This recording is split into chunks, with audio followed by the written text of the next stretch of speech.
Hello and welcome to this week's video. My name is Anuska Taylor. Thank you so much for joining me. If you have yet to subscribe to my channel, please don't forget to hit that subscribe button. And also, if you enjoy my videos, please don't forget to give me a thumbs up or leave me a comment. I really do appreciate it and it makes such a difference. So thank you so much for supporting my channel. Now, today I'm talking about accents. And from my work and my perspective, I believe all accents can be clear with some work, with some patience, with some commitment. And so my question to you is your accent clear? Can people understand you? Or do you find yourself having to constantly repeat yourself because no one knows what you're saying? So this could be accent from English being a second language. So you are bringing that kind of mother tongue accent into how you speak English. Or it could be that you just grew up in a country, an English-speaking country, and even in the UK, I mean, there are such vast differences in accents across the country, but maybe you grew up in the US, Australia, New Zealand. So all of these English-speaking countries, there is an array of accents. So we've all got an accent, actually, but we often don't think about that we do. Now, what differentiates one accent from another really is the vowel. Now, yes, consonants do play some role because certain accents will drop certain consonants or swap them out. So an example of this is something like a T is often swapped for a D. Now, this might not be conscious. So you might hear someone saying the word butter, butter.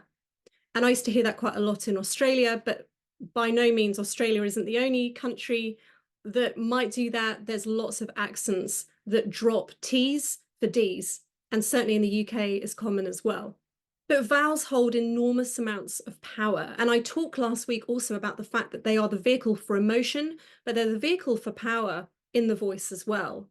And different vowels will have different intensities of power. So you could think about an O, like go. There's a lot more richness and depth to that vowel, go, than goo and oo, goo, doesn't have the same weight behind it. But having said that, there's still more power in vowels than there are in consonants. So it's really important you start to examine this if you find that your accent isn't particularly clear and open, because this is really where often the magic can lie. And this is why I talk a lot about lip and tongue movement, because for a lot of people, particularly when they're untrained, the jaw tends to do most of the work. It's very tight, it's very tense, it's very clamped down. There's a lot of tension in the upper chest and the shoulders and the neck. And then the voice just can't come out. So when we create vowels, it's all about the tongue position in the mouth. Is the tongue forward or back? Is it raised or lowered? And this is why the tongue is so important, that you want that agility and flexibility in your tongue. For a lot of accents, there's a lot of retracting of the tongue. So everything's like a and pulls the sound back. So again, we can get more space, we can get more power and more openness in the voice, regardless of your accent.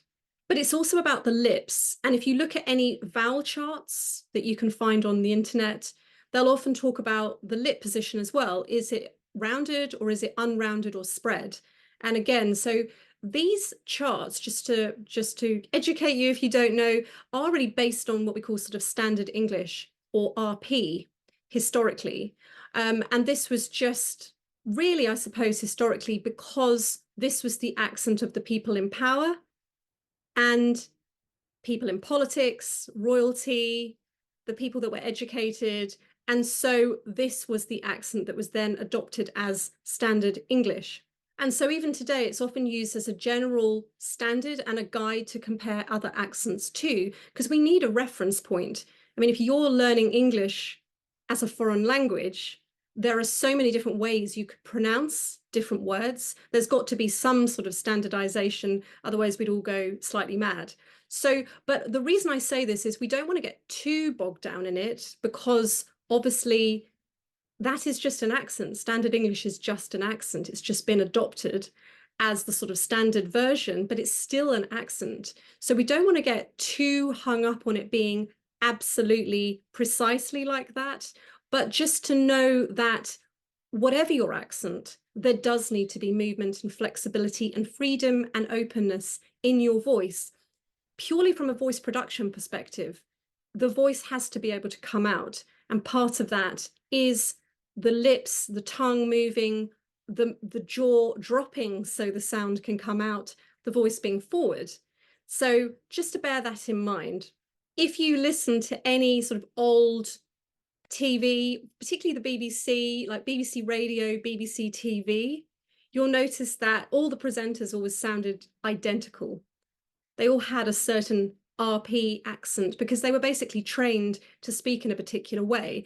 And obviously we don't have that anymore. We really do celebrate accent a lot more, and you hear an array of accent now in the media, which is brilliant. But the only thing is, as I say, we want to make sure that we can be understood by people outside our community. Unless you're just planning on living in your little village for the rest of your life and not really communicating with anyone else, then it's just really about ensuring there's an intelligibility with your accent so everyone can understand you versus the people in your small community or your village. Now, just going back to the vowel creation in the mouth, just to give you a couple of examples. So on an E vowel, the tongue is forward and raised in the mouth, and there's normally a slight spreading of the lips, E. On an U vowel, it's the opposite. So the tongue is back and raised in the mouth, and there's normally a rounding of the lips, U, E, U, E, U. So just to give you a very simple example of what I mean by tongue position and lip movement. So they do really work hand in hand. Now, you don't need to obsess about what your tongue is doing in your mouth, right? I need to bring it back, I need to bring it forward, because there's a part of you that sort of already knows how to do this. But in order for your body to be able to do its job properly, there does need to be some flexibility and freedom in your articulators. Otherwise, it's not going to be able to move in the way it needs to move. So also there are 3 types of vowels. There are short vowels, there are long vowels, and there are diphthong vowels. I'm just going to give you an example of each of those, because again, as I said, the difference in accent is primarily the vowel. So often it's just a difference between a short vowel and a long vowel, or a diphthong. So short vowels, for example, are things like I for pit, or a for cat. Long vowels could be things like shirt, or short.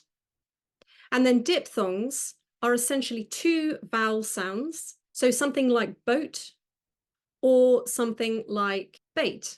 So start to think about, when you are speaking, what vowels you're using. Is your accent predominantly sort of shorter vowels or longer, sort of more rounded vowels? Like, what's the sort of sound that you get with your accent? As I say, the goal is not to change your accent. It's to create more space, to create more movement, more flexibility, and more freedom in your instrument. So we're not changing the way you pronounce a word.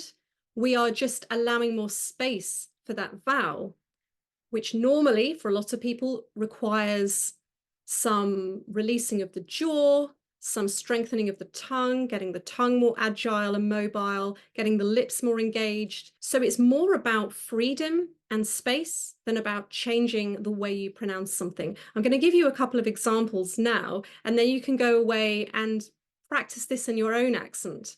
Just start to think about vowels when you are pronouncing vowels in your accent, just giving this as much space as possible. Just another point as well. So generally speaking, when we are pronouncing words, if we want to maximize the resonance, the power, the richness, the clarity in our voice, we want to avoid lip spreading, like pulling this, because it literally pulls the sound back, it shortens the vocal tract.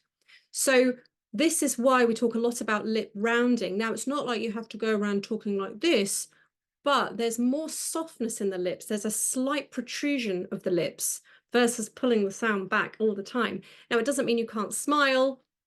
Very important to smile, But again, just to start to notice, do I pull my lips back? Do my lips spread a lot when I speak? Because it's going to be very hard to get your voice out with more freedom and openness and power and resonance if that's the case, because you are literally pulling the sound back into your throat.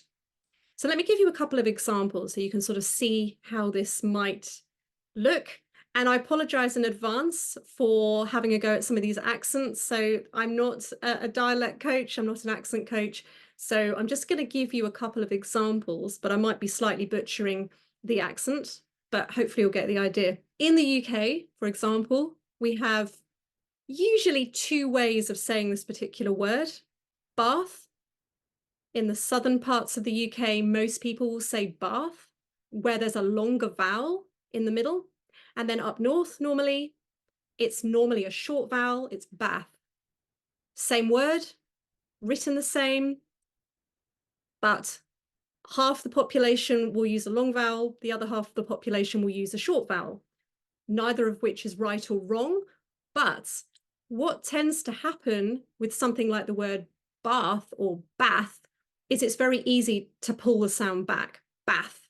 So can you find more space in that word, for example, because it's easier to get sort of space and forwardness in the voice on bath, bath sort of lends itself to coming more forward.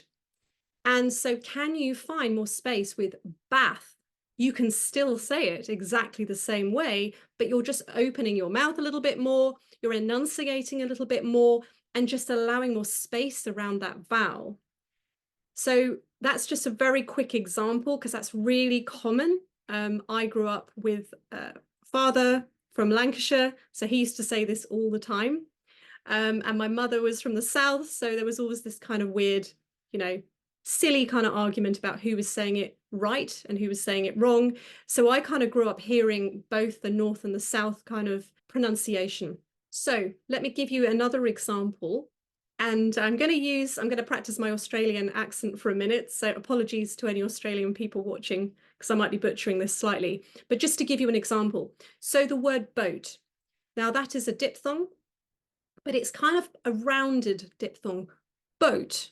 So we can get a little bit more roundness, a little bit more fullness into that vowel. Now in Australia, often is pronounced boat. So it hasn't got the same roundness. And with that type of vowel, it's kind of easy to pull it back, boat. And it's pulling it back, boat. It's easier to bring the sound forward. So can you find more forwardness, more space, and more roundness in your vowel without losing the integrity of your accent, but think about it more as creating space. So you can still bring the accent, you're still keeping the accent, but you're just creating more space around the vowel. So there's a couple of examples. I could give you hundreds of examples, which I won't, but just start to think about this in your own accent. If you are aware that people struggle to understand you, there's a lack of clarity, definitely look at the consonants, but also start to think about the vowel, because that is what differentiates one accent from another, and see if you can find more space for your words and live in the vowels longer. Even if it's a shorter vowel, like when I gave the example of bath, bath, you can still live in that longer. You don't have to go bath. You can still live in that vowel longer. So see if you can create a little bit more space and give some space to your words. And part of that is you're going to have to open your mouth, you're going to have to move your lips, you're going to have to move your tongue. So just another example, which is very common in many accents, particularly in the US and Australia, is this retracting on the R, So something like bar or door or pure. So the tongue is being pulled back. Now, again, if you think about this in terms of what our goal is for optimal vocal function, is to get the voice out of your mouth. It's to get the voice forward and out of your mouth. And if you think about when we retract the tongue, we're pulling the sound back into the mouth. Pure, door. So we're pulling it all back. So again, can you create more space? Can you even sometimes thinking more forward, door, can actually help to bring the sound more forward, even if that retraction of the tongue on that R sound is part of your accent. There's still a way you can create more space.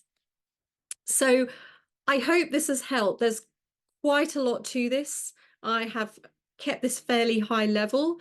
If you're interested in looking at this, like Google International Phonetic Alphabet, have a look at this, although it does look like it's written in a foreign language. It's quite complicated if you don't really understand what you're looking at, but it's really, really fascinating. And I really just encourage you to play around with your accent. So listen to yourself, record yourself, and just start to pay attention to when you're speaking. Do people kind of look at you strangely because they don't fully understand what you're saying? And part of this as well might be you have to slow down so you can create more space for the sound, because when we rush through, we don't have the time to create the space. So it's partly that as well. So just really start to think about the vowel is really the vehicle in your voice for conveying emotion and bringing more power into your words. So part of that, as I say, is creating more space for the vowels and allowing the sound to come out of your mouth. Sounds really obvious, but you'd be surprised how many people speak with their mouth closed.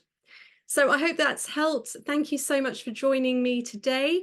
If you would like some private support with your voice, there are many ways I can help you. I do have a special on at the moment until a week tomorrow, 8th of March, called the Empowered Voice Intro Package, where I will listen to a video of you speak and watch a video of you speak, give you some feedback, give you some insight into your voice. And part of that is also a private session and also a detailed analysis and email about everything that we discuss and everything I hear. And part of that as well is to give you some suggestions for how to move forward. If that is of interest, I'll put the information below, but there are lots of other ways that you can work with me as well. So thank you so much, and I'll see you next week.